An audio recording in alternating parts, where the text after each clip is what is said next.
quality mark is the external assessment of the PQASSO standards. So organisations that have carried out their self-assessment and feel that they meet the PQASSO standards can then apply to CES to actually be externally assessed to receive some sort of external verification they do indeed meet the standards. If they choose to go down this process, they will achieve a kite mark, a logo, to demonstrate they've met the PQASSO standards, and that will last them for 3 years. So there are 7 steps to achieving the PQASSO quality mark.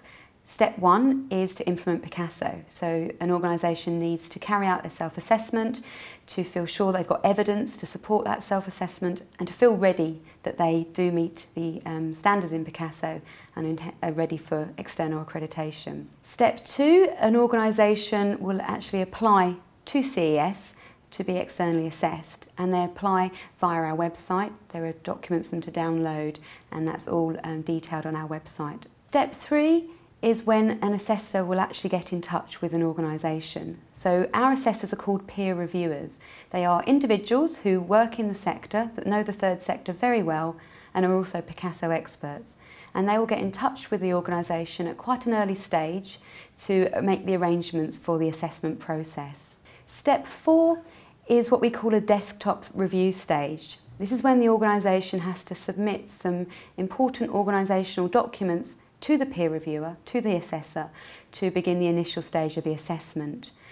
These documents will include things like an operational plan, your constitution, maybe some examples of user feedback, key organisational documents that you'd have in place if you'd carried out a thorough self-assessment of PQASSO.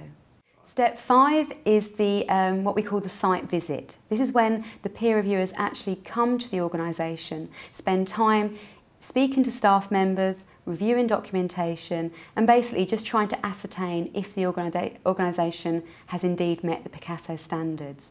And they will inform the organisation during that site visit of what the recommendation will be, so what their findings are if the organisation has or has not met the standards. Step 6 is really the formal process, the report writing, the gathering of documents. But this is very much for the peer reviewers to go away and write up their findings. Now, if the organisation has not met all of the standards, they will be given a grace period to carry out improvements. Step 7 is where the organisation will be given the PQASSO Quality Mark Award. This comes in the form of a certificate they receive, which shows their achievement of the PQASSO standards, and also they're given a PQASSO Quality Mark logo. They can use that on their website, letterheads, and basically use it to celebrate and demonstrate their achievement of the PQASSO standards.